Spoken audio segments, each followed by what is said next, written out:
Friends, I am Shubham welcoming you to this video tutorial. आज के tutorial का agenda होगा कि हम थर्मोडायनामिक सिस्टम्स के बारे में समझ लें। दोस्तों, डेफिनेशन के हिसाब से जब भी एक सर्टेन क्वांटिटी ऑफ मास को हम एक बाउंड्री के द्वारा डिफाइन करते हैं तो उस मास को हम बोलते हैं थर्मोडायनामिक सिस्टम, और उस सिस्टम के बाहर जितनी भी चीज़ें हो जाती है वो उस सिस्टम के लिए उसकी सराउंडिंग कहलाती है। आसान भाषा में समझने के लिए हमें थर्मोडायनामिक्स की डेफिनेशन में जाना पड़ेगा। थर्मोडायनामिक्स हीट और वर्क इंटरैक्शंस की स्टडी को कहा जाता है।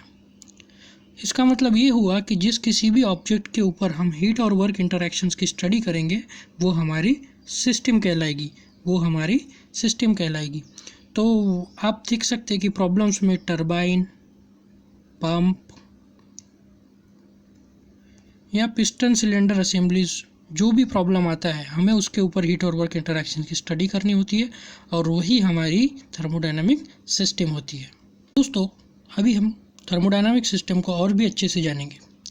थर्मोडायनामिक सिस्टम के 3 प्रकार होते हैं: ओपन सिस्टम, क्लोज्ड सिस्टम और आइसोलेटेड सिस्टम। ओपन सिस्टम वो सिस्टम होती है जहाँ पर हीट और मास दोनों भी सिस्टम की बाउंड्री को क्रॉस कर सकते हैं।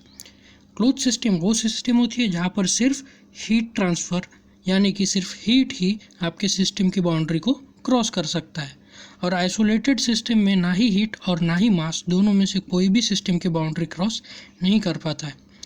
दोस्तों, आइसोलेटेड सिस्टम ऐसे सिस्टम होती है जो अपने सराउंडिंग के साथ बिल्कुल भी इंटरैक्ट नहीं करती। ऐसे में हमारे लिए एग्ज़ाम पॉइंट ऑफ व्यू से ओपन सिस्टम और क्लोज सिस्टम ये दोनों ही काफ़ी इंपॉर्टेंट हो जाती है, क्योंकि इन्हीं के ऊपर ज़्यादा प्रॉब्लम्स आते हैं। इन दोनों सिस्टम यानी कि ओपन सिस्टम और क्लोज सिस्टम के बारे में और जाने, उन्हें और बेहतर जाने, और एक एग्जांपल ले लें उनका। यहाँ पर आप देख सकते हैं कि लेफ़्ट हैंड साइड में एक स्टीम टरबाइन है।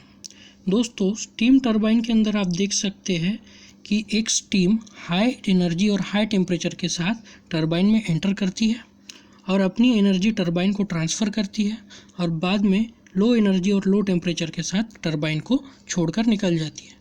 टरबाइन का स्टीम में एंटर और एग्ज़िट करना मास ट्रांसफ़र की ओर इशारा करता है, और जब स्टीम अपनी हीट टरबाइन को देगी तो टरबाइन का टेम्परेचर ऑब्वियसली सराउंडिंग टेम्परेचर से ज़्यादा हो गया होगा, और वहाँ पर एक टेम्परेचर ग्रेडियंट तैयार हो जाएगा, और टरबाइन अपने सराउंडिंग में हीट को लीक करेगी।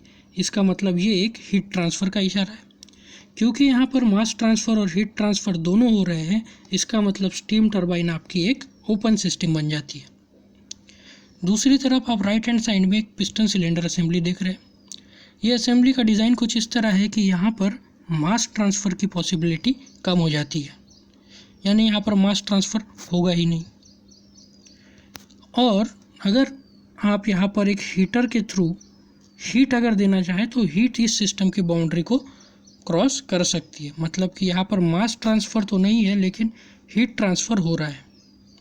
इसका मतलब ये एक क्लोज सिस्टम बन जाती है।